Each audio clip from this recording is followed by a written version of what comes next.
আসসালামু আলাইকুম। আমরা নোডাল অ্যানালাইসিসের ৭ নাম্বার ম্যাথ নিয়ে আলোচনা করব। এটা আমাদের ডিসি সার্কিটের ১০৮ নাম্বার ক্লাস। পরবর্তীতে আমার নর্টন বেসিক একটা ক্লাস দেওয়া আছে। ওই ক্লাসটা আপনারা দেখলেই সবগুলো অঙ্ক আপনাদের সমাধান করা সহজ হবে, হ্যাঁ? আর এর পূর্বেও ৬ টা নর্টনের ম্যাথ দেওয়া আছে। আপনারা দেখবেন, ইনশাআল্লাহ উপকৃত হবেন।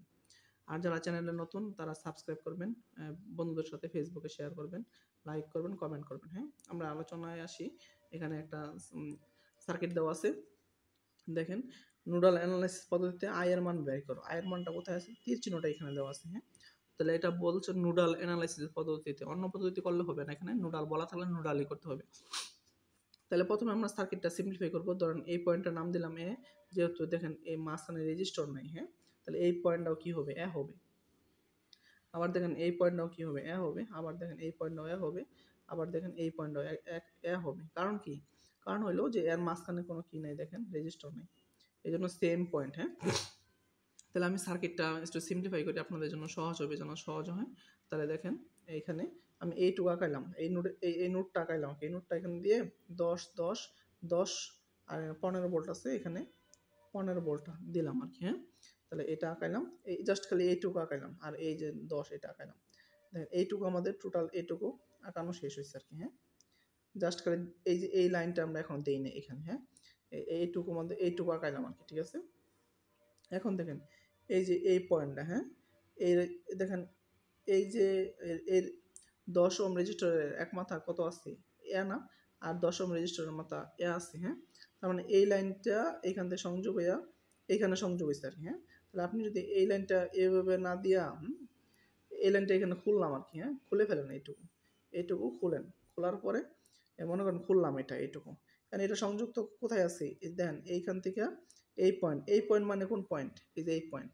তাহলে এই পয়েন্টের সাথে সংযুক্ত আছে না? তাহলে এই মাথাটা যেহেতু এ পয়েন্ট সেম পয়েন্ট, হ্যাঁ? এটার সাথে এই পয়েন্ট আর এই পয়েন্ট যেহেতু সেম, তাহলে আপনি এই যে এটা এই দিক দিয়ে না দিয়ে এই উপরের দিক দিয়ে না দিয়ে জাস্ট খালি এই পয়েন্টটা যদি এ আবার এই পয়েন্টটা যদি এ, তাহলে আপনি দেখেন এই সাইডটাতে লাগাই দেন। অথবা আপনি দেখেন এই রেজিস্টরের ২ টা মাথা সেম পয়েন্ট, তাহলে এটা আপনি কাইটা দেন। তাহলে আপনি দেখেন এটা কাইটা দিছেন, কাইটা দিয়ে আমি এটা আঁকাইছি এখন দেখেন। এই দেখেন এখানে যে ছিল, এখানে একটা ছিল, এখানে যে মাঝখানে একটা রেজিস্টার ছিল, এটা আমি কাইটা দিছি, হ্যাঁ? জাস্ট এখানে এটা নিয়ে আইসা পড়ছি। আপনি এবার সুন্দর করে সিম্পলিফাই করবেন, তাহলে আপনার জন্য এটা সহজ হবে।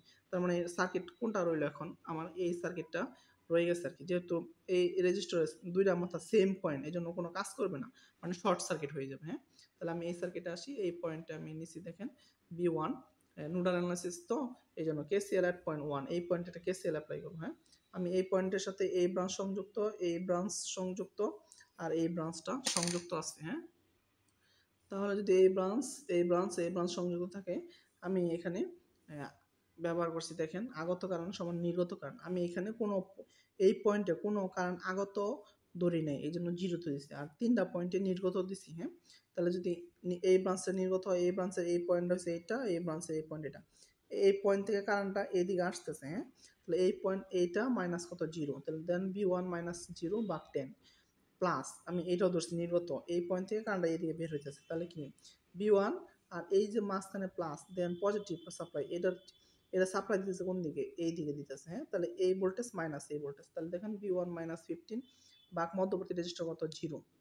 মানে এটা এখানে আপনারা বলতে পারেন B1 এবং এটার মাঝখানে তো রেজিস্টার নাই। না, আমার মূল পয়েন্ট কোনটা? এটা আর এটা, হ্যাঁ? মাঝখানে এই সোর্স যার দিকে যার যার সাথে মিলবে তার সাথে পজিটিভ হবে। এটা এই সোর্সের এই যে রেফারেন্স নোডের প্রেশারটা কোন দিকে? উপরের দিকে, হ্যাঁ? তাহলে B1 মাইনাস 0 আর এটা হচ্ছে কি দেখেন 15, এটার চিহ্ন কোন দিকে? এদিকে না? তাহলে এটা 0 সাথে মিলছে না? এটা এরকম হইতো আর কি। B1 মাইনাস 0 এটা 0 বা এই এই তীর চিহ্নের সাথে দেখেন এই সাপ্লাই কিন্তু মিলছে, তাহলে এই জন্য এটা কি হবে? প্লাস 15। কারণ এই পয়েন্ট এবং এই পয়েন্টের মধ্যবর্তী রেজিস্টার কত? 10, হ্যাঁ? আমি এটাই লিখছি, এখানে মাইনাস 0 দেই নাই আর কি, হ্যাঁ? তাহলে আপনারা এভাবে করতে পারেন B1 এটা এই পয়েন্ট, যেহেতু বড় পয়েন্ট এদিকে কারেন্ট কি নির্গত করছেন, তাহলে এই পয়েন্ট মাইনাস এই পয়েন্ট বা মাঝখানে যোগ, মাঝখানে যার সাথে এটা মিলছে দেখেন এটা পজিটিভটা এই দিকে, হ্যাঁ? এই জন্য আমি 0-র সাথে কি হয়েছে দেখেন এটা মাইনাস হবে আর কি, হ্যাঁ? তাহলে B1 মাইনাস 0 মাইনাস 15 ভাগ 10, B1 মাইনাস 15 ভাগ 10, ঠিক আছে? এটা লিখলাম। যোগ এই ব্রাঞ্চে আসেন, তাহলে এই ব্রাঞ্চে কি ধরছেন, নির্গত ধরছেন, তার মানে কি এই কারেন্টটা এই পয়েন্ট থেকে এইদিকে আসতেছে, তার মানে এই পয়েন্টটা বড়, B1 মাইনাস 0 বা মধ্যবর্তী রেজিস্টর 10, B1 মাইনাস 0 বা মধ্যবর্তী রেজিস্টর 10।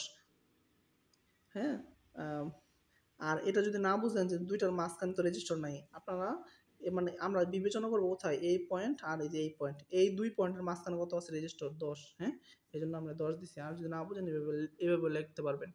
আর নর্টনের বেসিক ক্লাসে আমার একটা আলোচনা আছে, আপনারা এখানে দেখে নেবেন। তাহলে আমি ক্যালকুলেশন করলাম B1 সমান 5 ভোল্ট। তাহলে দেখেন এই যে এই পয়েন্টের মানটা কত বের করছেন, 5 ভোল্ট। তাহলে কারেন্ট বের করতে বলছে কোন কোন দিকে, তীর চিহ্ন দেওয়া ছিল উপরের দিকে।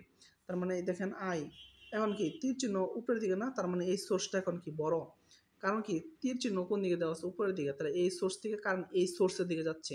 আমরা জানি কারেন্ট সবসময় বড় সোর্স থেকে ছোট সোর্সের দিকে যায়। তাহলে বড় ভোল্টেজ মাইনাস এই ভোল্টেজ, আর মাঝখানে দেন একটা সোর্স আছে, এটা কোন দিকে সাপ্লাই দিতেছে বলছিলাম এই দিকে। তাহলে জিরো যে দিকে সাপ্লাই দিতেছে এইটাও সেম একই দিকে সাপ্লাই দিতেছে। তাহলে আয়ের মানটা কিরকম হবে দেখেন, আই সমান সমান জিরো। তাহলে জিরো আর এটার সাথে এই ভোল্টেজটা কি হবে, যোগ হবে, কারণ পরও একই দিকে সাপ্লাই। হ্যাঁ, তাহলে জিরো যোগ 15 বা অপোজিট কোনটা, এই পয়েন্ট, এই পয়েন্ট থেকে এই পয়েন্টে যে যাচ্ছে, তাহলে বড় ভোল্টেজ মাইনাস এটাকে তো এই পয়েন্টেরটা ছোট ভোল্টেজ হবে। বাক মধ্যবর্তী রেজিস্টার কত, 10 আছে, এই জন্য লিখলাম 0 প্লাস 5। দেখেন 0 প্লাস 15 মাইনাস B1 বাক 10। এই জিনিসটা নিয়ে এলোমেলো করেন না, আপনারা সহজে বোঝার চেষ্টা করেন আর কি। হ্যাঁ, এই সাপ্লাইটা যার সাথে মিলবে তার সাথে যোগ দিব। দেন এই কারেন্টটা যেহেতু এইদিকে যাচ্ছে, তাহলে এই ভোল্টেজ মাইনাস এই ভোল্টেজ, কিন্তু এটার যে সোর্স এইদিকে যাচ্ছে, এইটার সাপ্লাই এইদিকে যাচ্ছে, এই জন্য জিরো জিরো জিরোর সাথে এই ভোল্টেজটা যোগ হয়ে গেছে। যেমন zero voltage 0 plus 15 minus opposite voltage, এই যে পয়েন্টের ভোল্টেজ B1 বা আমাদের রেজিস্টার 10 হিসাব করে দেখলাম, মাইনাস 1 এম্পিয়ার বের হলো। হ্যাঁ, অর্থাৎ কারেন্ট এদিকে কত যাচ্ছে, 1 এম্পিয়ার কারেন্ট যাচ্ছে আর কি। হ্যাঁ, ঠিক আছে, এটাই আমাদের বের করতে বলছিল। আপনারা যারা দেখতেছেন আমার সাথে আছেন, আমার চ্যানেলটা সাবস্ক্রাইব করবেন, বন্ধুদের সাথে শেয়ার করবেন। আর কোনো কিছু না বুঝলে অবশ্যই কমেন্টে জানাবেন। আর আমার হোয়াটসঅ্যাপ নাম্বার এটা। আমার ডিসি সার্কিটের শিট আমার কাছে আছে, আপনারা চাইলে নিতে পারেন আর বন্ধুদের সাথে শেয়ার করতে পারেন। আসসালামু আলাইকুম।